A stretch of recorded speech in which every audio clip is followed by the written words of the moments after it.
Every time I get drunk and I have to drive myself home, I like to get on the interstate. Because you can't swerve on the interstate. That's the whole point. There are 6 lanes of traffic, and you don't even have to pick one of them. You just kind of meander through, right?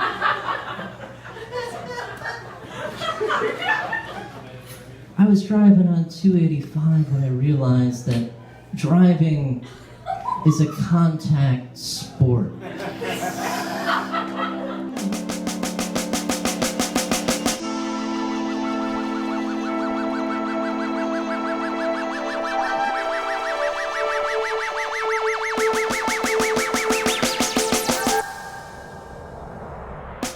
What's up, everybody? Joining me this episode is the founder of Crackin' Jokes, Mr. Kelly Petronis, or one of them, at least. God, we got so much going on. It's insane. He's going to be performing on February 20th with Joe Zimmerman at the Foundry. Don't miss that. We also have a special guest, John Hansford, coming in from New York to play improv with us February 15th. The next Crackin' is March 8th. Listen to Coffee for Communists. That's the show that Kelly hosts on this network. And check out everything at FlyingSquidComedy.com. Enjoy the show. Welcome, everybody, to the Flying Squid podcast brought to you by the Flying Squid. I have Kelly Petronis today. Hi, Kelly. Hey, Owen. How you doing? Good. How are you doing, man? You're doing good now. A second ago, you were saying you were sick. Well, you know, once I'm on the air, I'm doing great. I feel that, dude. Yeah, no, I think I got a little bit of something coursing through, just like a cold or something. Nothing serious. It's no plague. Yeah, well, I'm sorry to hear that.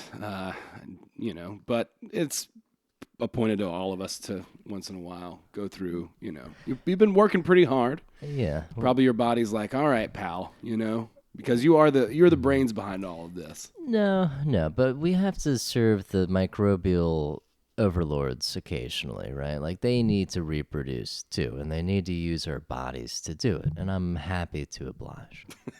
In fact, I'll be a host for any organism that would like to reproduce. Interesting. Put that out there. Okay. No. All right, that is out there now. We'll see if anything comes in. Any takers? We'll know when we post the podcast. That we do. Yes. Yeah, you're such a martyr.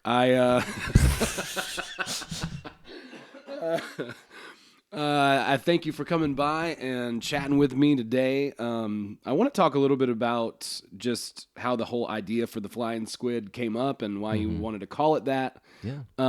As well as, just kind of what we're doing a little bit, just reiterating that. And then we're going to get into our famous game of Squidagories, which I have a few topics for you, and I believe you have a few topics too.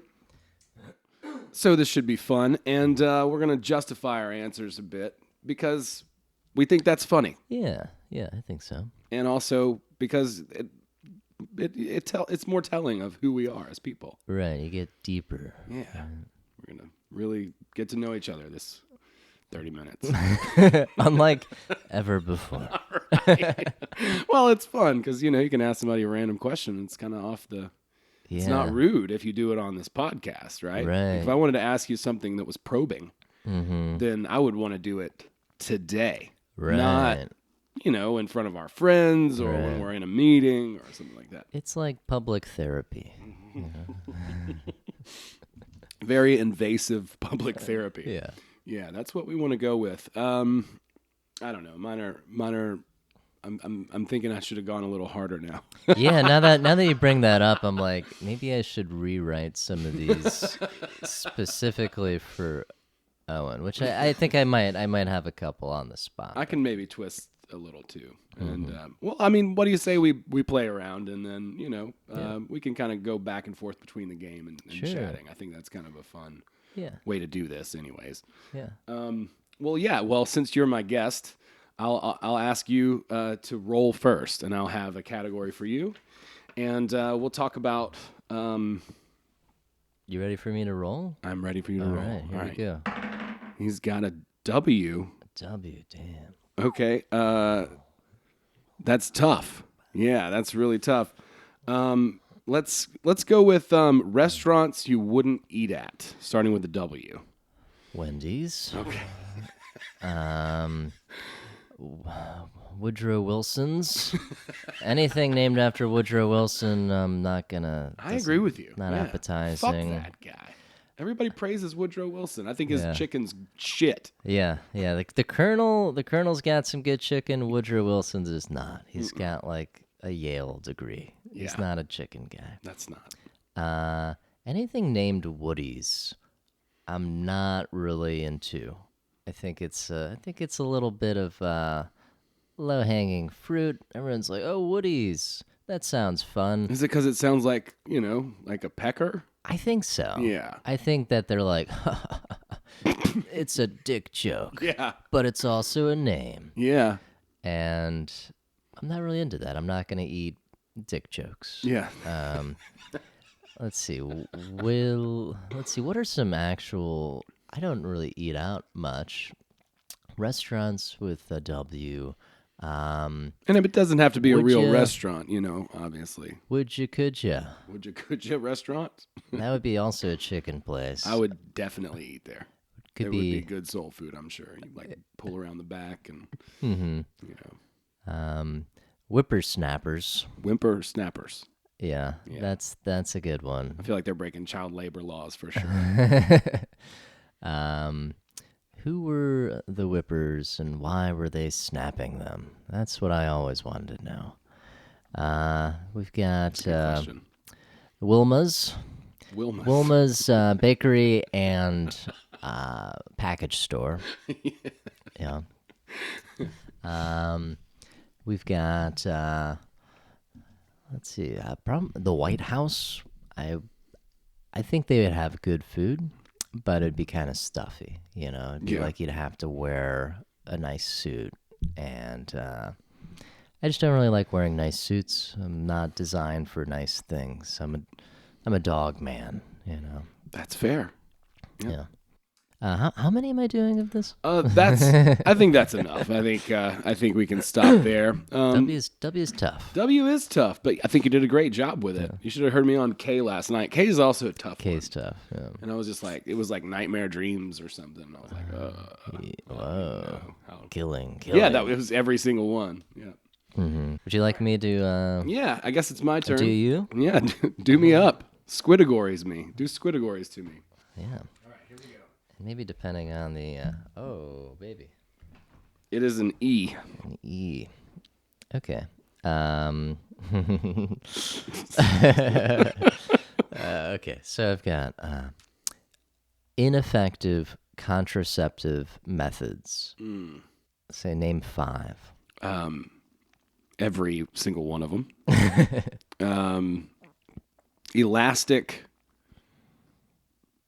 things that you put around yourself.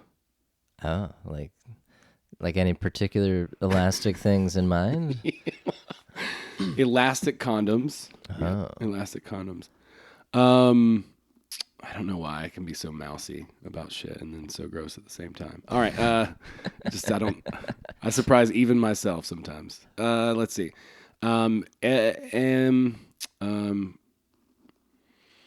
Early onset disengagement.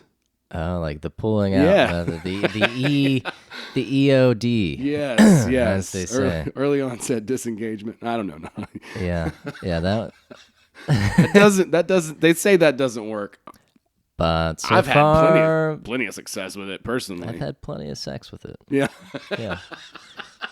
And you don't have any kids? Oh yeah, plenty of kids. Oh, okay. Plenty of sex, plenty of kids. I guess that proves my theory right then. I'll just let's see. Let's see. Contraceptive methods, starting with the letter E.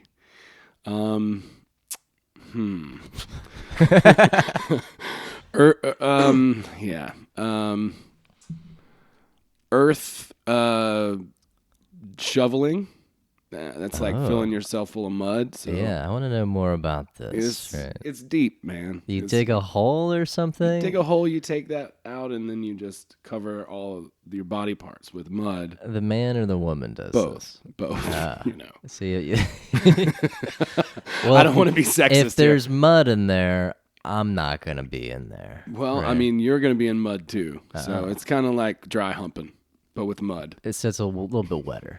It's a, Just, yeah, I feel like that's what pigs do. it's wet humping. I feel like pigs, they're like, baby, we've got enough piglets. Let me roll around in this mud and then we'll do it. Yeah, And like sometimes it works. It can be a bit, it gets a little bit irritating. yeah, But I believe so. So I'm at 4. So you got one So- more, one good one finale. Oh boy. Naming your son Earl. Earl. Yeah, I don't feel like a guy named Earl gets laid ever. Mhm. So that is that's an Maybe that's an effective one. That's an effective one. That Yeah. one's more effective. But maybe knowing that your first son's name is going to be Earl would cause your sperm to kind of like shrivel There you and go. wince and That's- run away. Yeah, yeah. I don't want to be Earl. Yeah, me neither. Me neither, bro. Let's get out of here. Yeah. Let's just Let's EOD. yes. Yeah, that works. Yeah. Yeah. So those were great. Those were really, really good. I don't know. I mean, that's such an interesting thing. Like, I remember they came out with male birth control, or said they did, or were trying to a few years ago, Yeah. but I haven't heard a word about it since. I know. I've kind of actually been meaning to like look back into that. I mean, shows. I mean, obviously the landscape of sexuality here, where a man's like, yeah, I hear that might be like it's maybe readily available, and we're like, I don't know. But what I had heard is they one of the things they do is they inject. It's kind of like imagine like a glue or something that like in your vas deferens that blocks the sperm to like semen train, and so like you get a vasectomy, they just cut your vas deferens, right? But this just they inject it and it blocks it. But then I guess you can like drink Gatorade or something, and then it like clears it out later. So it's totally reversible, but totally effective. And I'm like, that sounds great. I mean, yeah, sure, they gotta like poke a couple of needles around in your crotch, but also these other contraceptive methods kind of suck all around. Like female birth control is awful. Yeah. Like I wouldn't wish it upon anybody. Yeah. It looks terrible. I wouldn't either. I wouldn't. And condoms too. I wouldn't wish that upon anybody. Of course not. God, how savage. Yeah. But children, I wouldn't wish those upon. You don't really wish a child upon somebody, I guess. That'd be a mean spell. Yeah. I hope you're going to have a kid. It just depends, I guess. Yeah. I mean, I think kids are great, but I do too. I don't. Yeah. Kids get a bad rap. Yeah. And some of them deserve it. Yeah. But yeah, no, it's interesting. Haven't been too concerned about having kids, which is good. Mm-hmm. But I'm also not really in a place where I think I need contraceptives. Mm-hmm. If I'm being completely honest, I don't think I need to keep myself from getting pregnant. I don't think I can. I feel like if anyone could, Owen, I think you could. So I don't know if that's the sweetest or the meanest thing anybody's ever said. But that's great. Shall we play another round? Sure. All right. Yeah. All right. Yeah, and I'm going to look it up. I'm going to look into the whole male birth control thing because I remember that was whole. Yeah. a thing. Yeah. I'm just intrigued by it. Yeah. I mean, I don't see why not, Mm-hmm. D. Things you'd keep forever. 5. Diary. A diary. Yep. Of course. Yeah. That's true. I have like 10 notebooks in a cabinet over there. Mm-hmm. Yeah. I keep my all of my old notebooks and journals and stuff. I never really journal, but just traveling journals that I keep in my pocket. But I don't really go back and look at them. I think one day I will, or somebody will. It's like, who the hell will really care enough to go back and read my writing, and not that they even could. Yeah. It's just like chicken scratch. Yeah, mine's that way too. I think people could read it. I just like, I don't know, some of it's just so bad. I would just be embarrassed, Right. more than anything else. Yeah. But I do go through sometimes, every once in a while I'm on acid or something, right? And then I'm Yeah. like, oh, Yeah. just kidding. But I do go through sometimes.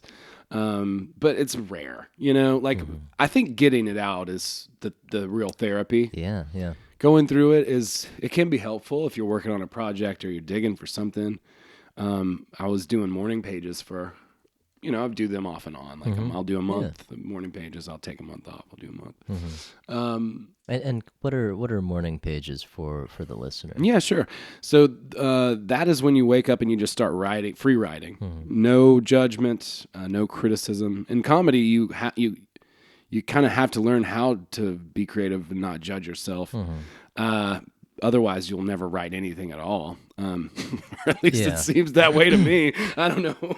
Yeah, I think with any creative, certainly with writing, any creative process. Yeah, but it's just about getting your thoughts on paper. You set a timer, maybe do 30 minutes or 45 minutes, and it gets almost like being in a trance a little bit, and you don't even worry about grammar or any of that.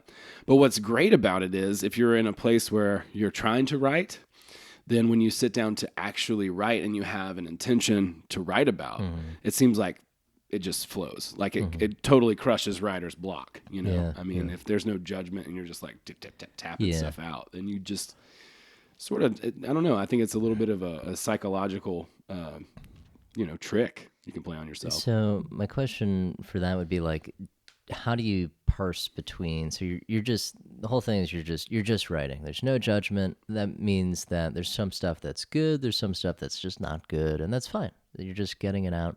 But how do you know what the good stuff is? Like were you saying like just now that like when you feel like a stroke of inspiration, you get down there into the writing zone, and then it is just that easier to come out or something? Or? Yeah. I think when you sit down and you're like, all right, cool, I've got this idea and I want to turn it into like an actual script, right? I've got A, B, C story, whatever. Then when you sit down, it's like warming up. It's like just being warm, and it just makes it flow a lot easier. It's like your wheels are greased. It's a good way to do that, I think. Yeah. So when you do actually sit down, you kind of like can separate the task out from just kind of throwing up on the paper and then the editor, and then you edit heavy, but you write a lot, going back through the morning pages, I usually do after I've written them. And then I just highlight or bold in anything that I think might be juicy later on. Yeah. So that way I can go through 60 morning pages, but there's only like 30 or 40 premises that are highlighted. And probably a tenth of those are worth exploring. But whatever, Yeah. And I think that's something that, I'm so undisciplined. I need to like get into more of a writing practice. I think just writing anything helps, even if it's like an email or like some sort of a hate letter to like Charter Communications or something like that. But my writing process for comedy and for poetry too is like, it's almost like where I'm almost always writing, right? Like in my head. And then I see the juicy bits, and then I just take those and I put them into a file, and I just collect juicy bit after juicy bit, or what I think is a juicy bit. But even the juicy bits aren't really that juicy usually, right? But I think it is a useful discovery process to just write. There's no replacement for writing. There's no replacement for writing. Yeah. You have to do it. Yeah. At the end of the day, I can read 100,000 books on how to write a better joke or how to debate or whatever. But at the end of the day, I got to be writing something down, and that's, and I think watching that development's kind of funny too, like I said, there's a lot of embarrassing shit in my journal. All right. So things you'd keep forever. starting with the word D or letter D. Yeah, sorry, we got down a little bit of a rabbit hole That's there. good. I like that for this. Yeah, and I was kind of thinking about this. I would say death. Yeah. You know, once you got it, you got it. Yeah. You're like, Yeah. I'm in it. You're dead most of the time. Let's see. Could be a whole nother rabbit hole. A really nice didgeridoo. Oh, I might keep forever, especially if it was a prized didgeridoo. Data. A lot of data. A lot of data, yeah. That's for. You think it's forever. Maybe it is. Maybe it's not. I think Google's keeping it. They've forever. got it. Yeah. They've got it. Hanging on to it. They're not deleting anything. And, you know, I think, let's see. Well, the cliche would be diamonds. Diamonds, yes. But that's not true. They last forever. They don't. They don't? No, that's a myth. Really? It is, yeah. Huh. Yeah, I mean, they're just like, they're really hard rocks, but they're not forever. Huh. Yeah. No, it's, there's a whole marketing. De Beers lied to me. Yeah. Oh, I'm about to lose my mind. Yeah, I feel like it was probably like in the 20th century that this whole like myth kind of came about through, you know, just once the hidden persuaders kind of started becoming more prominent, it was a supply side problem, right? Just across the board, the 1800s, like manufacturing booms, and it's like this industrial revolution. Yeah. It's great. It's meeting all of our needs, servicing all of our demands. And that was the problem. It serviced all of our demands. But then they had to create more demands. Exactly. Right? Yeah. And so they're like, well, we've got these like diamond mines with, you know, just unscrupulous mining behaviors. And, well, let's just sell some let's make diamonds really valuable. They're pretty, but I don't believe in diamonds. I'll put that out there. That's cool. Yeah. I've never bought a diamond or supported the diamond industry that I know of yet. Right. Not in any intentional way. I just can't believe they lied to me like that, you know? I'm really upset. Yeah. I'm going through all the 5 stages right Yeah. now. At the same time. Yeah, I think there are other like rocks or stems or gems that are better. Really? Sure. I'm sure that's true. I mean, I've got a lot of crystals and stuff just Yeah. hanging around, you know? I don't really know if there's anything to do with them, but I think they're neat looking. Right. I think, you know, I'm going to start like selling wood wedding rings. Wood, it lasts about 60 years.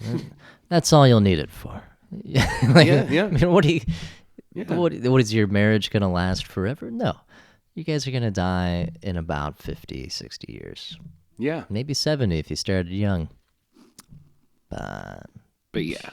I mean, that's about all you got, that's about what you get. depending on our, you know, unless we like extend our lifetime or something during our general. But I don't think that's going to happen. You remember, like, everybody thought in the 2000s, in the year 2000, you know, like all of it, cars would fly and all of this stuff. It's like, dude, I think all of that technology probably exists, but we're not implementing any of it.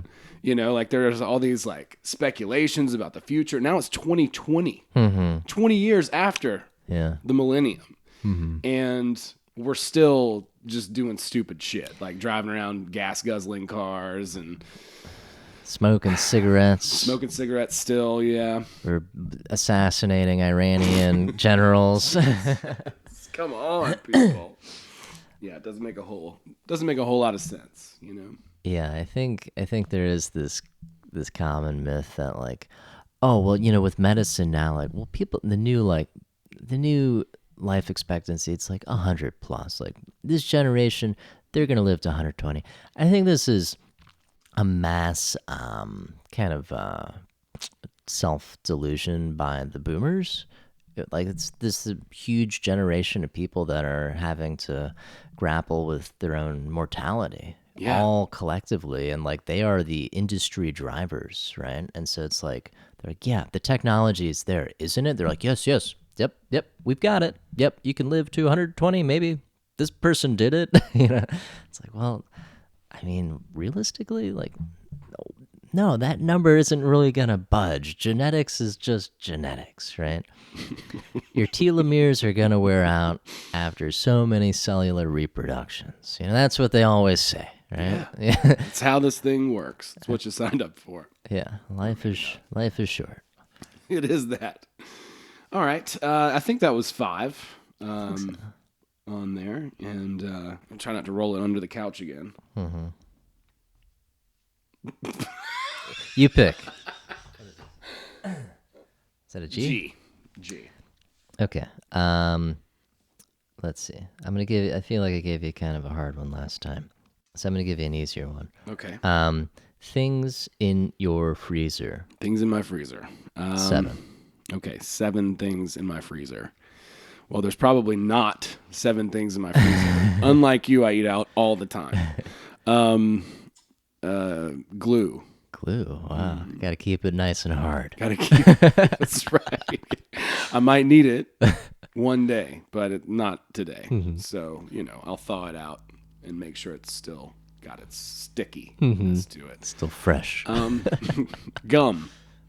Keep that nice and hard too. Ice cold gum. Nothing is cooler and more refreshing than a freezing cold piece of peppermint. A rock hard piece of. It just Double separates mint. in your mouth, and you feel all its little weird pieces as you chew it up and chip a tooth. And your breath smells good, though, so that's good. Yeah. Gordon's fish sticks. It's fish sticks. Yeah. Well, there's no, but I feel like that's the quintessential, classic frozen item. it really is, and I don't really even know what it is. I'm not sure it's really even fish. It's just Right. like chopped up stuff formed into this stick that's battered and then fried like a cheese stick. I don't know. And I'm okay that it's not fish. I prefer it not be fish. Yeah, because I like fish. Yeah, they're good. Yeah, fish is good. Like if you eat some grouper or Yeah. something, it's delicious. But Yeah. that fish stick is not. Yeah. I don't know. It's like eyes. It's like a fish hot dog. It is the fish hot dog. Yeah. Yeah. It's a Yeah. hot dog of the sea. Yeah.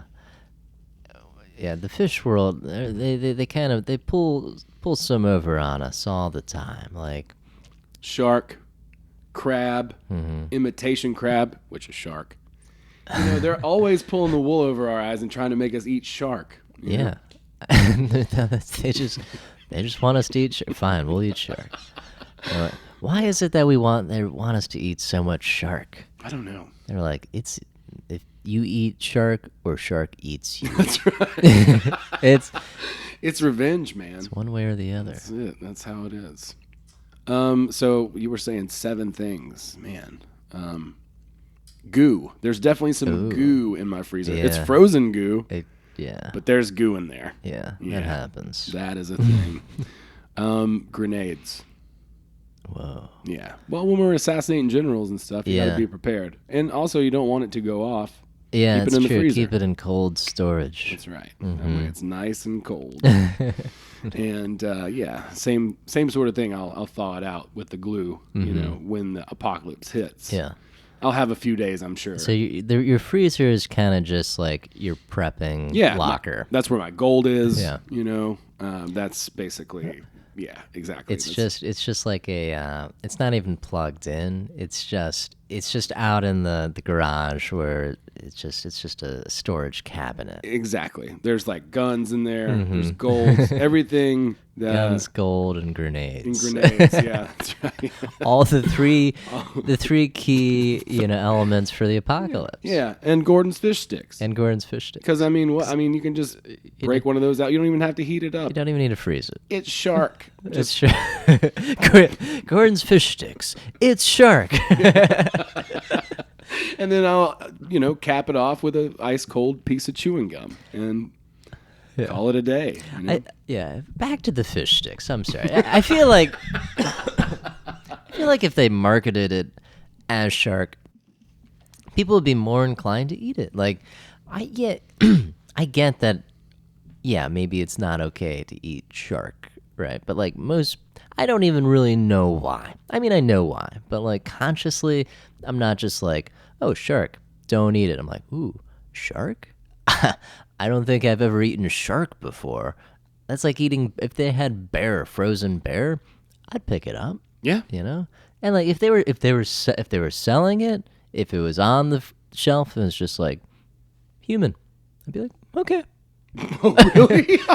Well, I mean, it's kind of like I was thinking like alligator, you know, because that's good. I don't know if you ever had. it is. It's really good, but human, I don't know. I'd feel a little conflicted about that. I mean, it's just like they're like pot stickers or something. It's not a lot of human. It's not like a steak.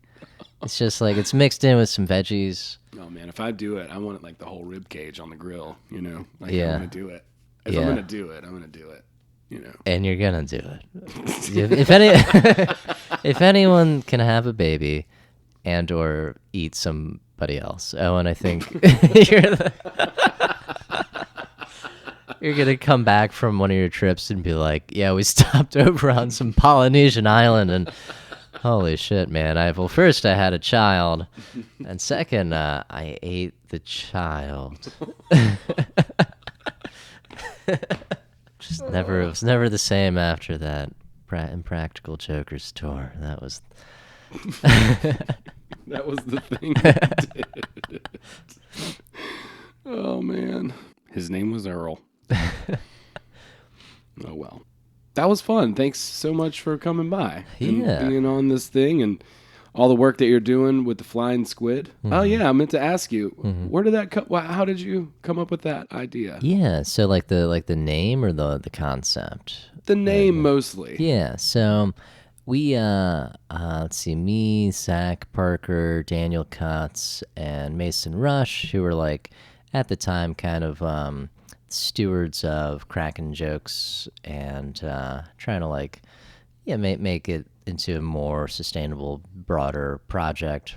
We met in Atlanta one day and we're like, let's bring some ideas. We'll have a brainstorming session for like a name because nobody really liked cracking jokes. At a certain point, we changed the spelling just for uniqueness and like I don't know. I'm a linguist, so I'm like add the I and then it's like a verb too, and I don't know. They didn't like it. And and so we had some ideas that were put out there. One of them was like Gorgeous George's, which then became the improv thing. So it's like it wasn't all lost. Meanwhile, Mason just don't want to dwell on this, but he had I think he had gotten really high beforehand, and he just had the worst. If like I can't even recount what the ideas were that he had brought to the table, but they were just like the least namey names. And we're like, this is for like a comedy theater, and he's like, what about like Ashtray? We're like, Ashtray what? Just just Ashtray. Just Ashtray? Okay. And they're like, well, what's another one? And I'd be like, infidelity. Like, what? Mason, what are you Missed your calling, man. Not What even are the you do- infidelity theater, you know. But Zach Parker proposed the flying squid because he had told us about this picture that his friend James Bradford had done. He's like, yeah, my friend James, he had made this cool drawing of like a flying squid, and I thought, cracking jokes, it's kind of this like squid, this mythical like squid-like creature, and so it's kind of in the same universe, and all the while, like, we had heard about this drawing, and I thought he just like sketched it on like a napkin. I was like, yeah, whatever, that's cool, James. But after I saw the image, I was like, what? This is awesome. This is like epic. Like, I want a poster of this thing, And so the flying squid was the only one. I think we all voted for like 2, and then we had some voting system, and then the flying squid had the most votes. And so that's really all that it came down to. And like nobody was like totally thrilled about it, because everyone's like, they got their horse that they want. And they're like, yeah, I really like. I was like, I'm I really like Gorgeous George's. I'm like, I love that name, you know. But so it's kind of the one that nobody was the most thrilled about, but we all agreed was good. Okay. And I mean, the thing with names is just over time, you just yell them into a microphone. You get used to it. People get used to it. And you sponsor yourself on your own podcast, and then people hear it enough. Well, I told my friend, he was like, "That's weird," and I was like, "Yeah." The name? It's just like, yeah. Yeah, and it's just like that Simpsons episode, the Baby on Board episode, where they're like, "Oh, we need a catchy title that sounds, silly the first time you hear it, but every other time subsequently you hear it, it's more and more tolerable." Yeah. So they say the thing, then they all laugh really hard, and they say the thing, they laugh a little bit less hard, and on and on and on, until they're like, "That's it." Yeah. And I just thought that might be a similar process to what. And it doesn't really matter. It's just some sort of a thing. We could be Canarcanark. Yeah, or something. exactly. We could have been Ashtray. We could have been Ashtray. We could have been. Could have been Infidelity. Yeah. Wow. Ashtray Infidelity. Yeah. Great band name. But here we are. Yeah. Yes. Here we are, the Flying Squid. So thanks everybody for listening. This is Kelly Petronis. Thanks for having me, Owen. Absolutely. You're welcome anytime. And check out our offerings, everybody, and we'll see you next time.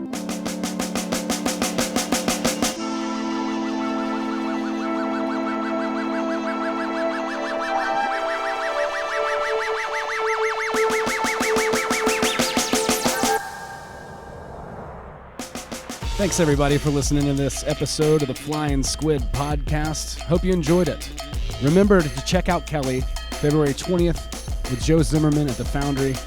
Every Monday we're doing improv, but we got a special guest February 15th. John Hansford's coming in from New York to play with us. Come check that out. Next Crackin' Jokes, March 8th. Coffee for Communists is the podcast that Kelly hosts. Check it out. And everything's available. FlyingSquidComedy.com. Go there now. Love you. Mean it.